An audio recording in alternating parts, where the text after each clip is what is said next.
that's recording, sound is recording, behind the scenes camera is recording. I'll come and talk to you guys afterwards. I'm going to stand, let's have a decent shot, pedal there. Okay, here we go. So, syncing everything up.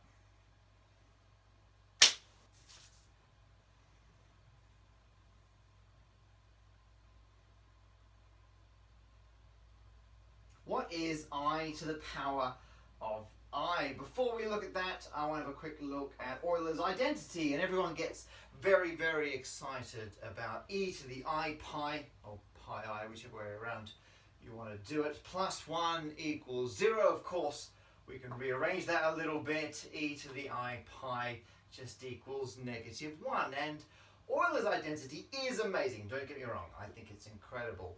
But I believe we can do a lot better. In fact, even Euler's identity, I tend to think of it not like this as one specific case, but as Euler's formula. So this is the generalized form. You've got e to the I theta equals cos theta plus I sine theta. And this is arguably more beautiful than just that one particular case, because what you have here are the two major ways of representing complex numbers.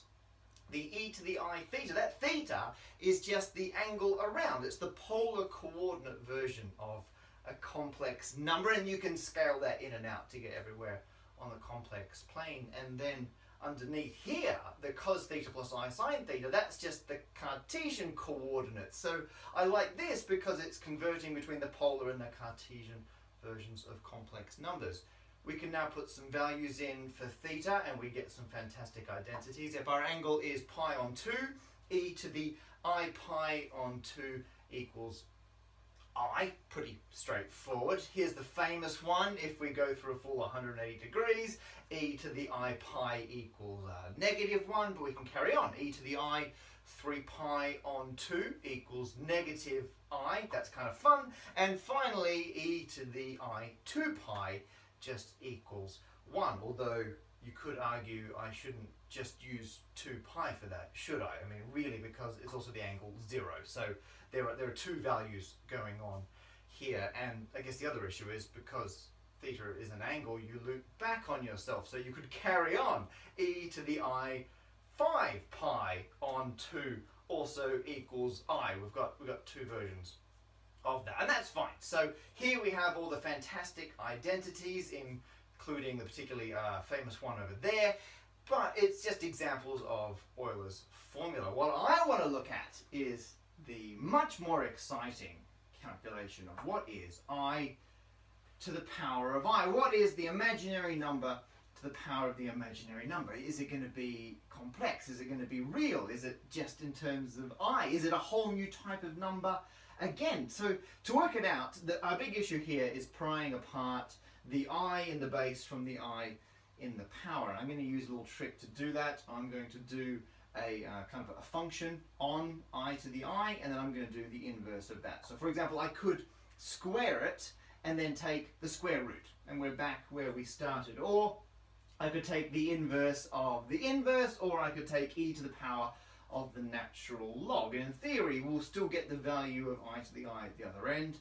There's a few dangers, because things like if we square it and take the square root, if I to the I happens to be a negative value, then we'll lose that. So there are some nuances to keep an eye on, but for the most part, this is a pretty powerful technique. We're going to actually use e to the natural log of I to the I, and we're doing that because with a logarithm, if you've got something to the power of something inside it, you can take the exponential, you take the power and pop it out the front, and that's how we're going to crack the two i's apart. We now just have to work out what is the natural log of I. Well, we saw that a moment ago when we were doing ridiculous things on the complex plane. So just the screen's getting a little crowded here, and we can just read off from before that e to the I pi on 2 equals I, and the natural logarithm is just whatever you have to raise e to get the value. So to get I, e is to the power of I pi on 2. So we take that and we pop it over in there. So the natural logarithm we've got two i's next to each other. The imaginary number times the imaginary number is -1 by definition, so we swap that out for a negative. And there you have it. I to the power of I equals e to the negative pi on 2. How cool is that? I mean, I think that is an incredible result. The imaginary number to the imaginary number is e to the negative pi on 2. Now, what's partly so exciting about that is everything on the right-hand side over there is a real number. So we can slap some values in there, and it turns out that I to the I equals 0.207879 and a bunch of other digits after that. So it's about a fifth. That's the moral of this video. I to the I is about 1/5. The other fascinating thing about this is, yes, people go on and on about Euler's identity because it's got negative values in there. It's got e, it's got pi, it's got the imaginary number, and it's got powers. But to my mind, I to the I has all of those things. It's got powers, e, pi, I. It's got a fraction. That depends how you define your circle constant.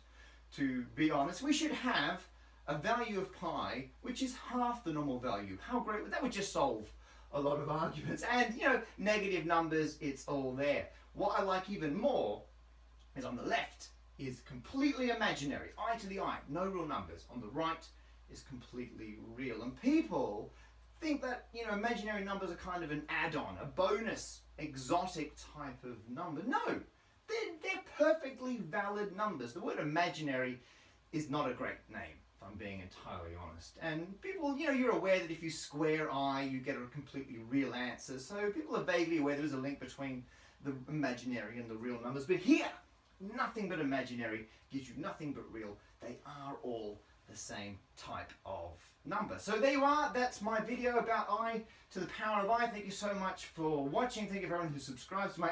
kidding. Of course I'm going to talk about the bonus values. So people are already yelling at their screens. I didn't point out because of the way I did the natural log of I. It's got more than one valid result, as well as pi on 2. I could have used 5 pi on 2. I could have used 9 pi on 2. There are loads, just loads of, you know, infinitely many, some would say, options. And the solution here, when it comes to this little problem, is, don't worry about it. Just, it's about a fifth. So there you are. Thanks for watching the video. If you want to learn more about Euler's identity, then 3 Blue, 1 Brown has some fantastic videos. Both the very first video that was on the channel and the one that was done 2 years afterwards. Please do check those out if you want to learn more about my second favorite ridiculous identity involving these constants. There you are, and that's how I record a stupid video like that in a single take. I thought for a behind the scenes video, having a literal camera behind the scenes might be kind of fun. I masking taped my phone to a tripod, so I'll pull that off there. So this is me in my standard studio again. I got my black screen attached to the wall. Those of you who haven't had the tour before, I've got the camera set up recording here, and that has finished recording, so I'm going to turn that off. I'm also just going to double check that the audio recorded fine, because I'll be very, very upset, because if the audio is not done properly, I gotta do the whole thing again. So bring up it looks happy. About 14 minutes it says is the length of the clip. That feels right. Shall we? I'm just going to play the very end of it back and make sure that's right. Can't hear it. You know what? I will check that. I'll check that afterwards and see if I got it right, or if I have to do it all again. And so I was able to, as you will see from the actual video, roughly line up what I'm saying behind the camera. So this is the camera with my normal little viewfinder there, so I can see what I'm doing. I've also rigged up a screen which is taking the output of my laptop down there. I've got my HDMI mixer. It's not doing anything fancy, it's just blending the two and putting it up on the screen there. So when I'm standing over here, which is roughly where I talk from, I've got the screen positioned behind the camera. So hopefully there's not too many awkward looks. I can just, from my peripheral vision, keep a vague eye on what's happening over there. So once again, thank you so much. I feel more at home this way around. For all your, it's so hard. I got to frame it. Occasionally I'll line it all up and I'm like, come on. Right, so thank you so much for all your help. I am gradually saving up some of the money you give me on Patreon to redo this room. I've got some grand plans. The sofa's going to go and I'm going to get a proper wraparound studio. It's going to take a while until I have everything, but it's going to be amazing when it's done. And in terms of your support, the video that's going up next week, I'm so excited about. I was in Sydney recently and I got to meet up with some of you out there. I had a Patreon and Mass Jam meetup, which was great. Hello to everyone who came along. And I filmed a video while I was in Sydney. And I was going there anyway for work, but thanks to your support, I was able to make a ridiculous video dream come true. So I'm going to put that video online next week, and I'm going to put it up 24 hours early for you guys to be able to see. So if any of my Patreon folks want to see my video in advance, I will put a message out. It'll probably be the Monday or the Tuesday next week to say it's online, you can get a sneak preview, and then I'll release it to the general public the day afterwards. So there you are. Once again, thank you so much for all of your support.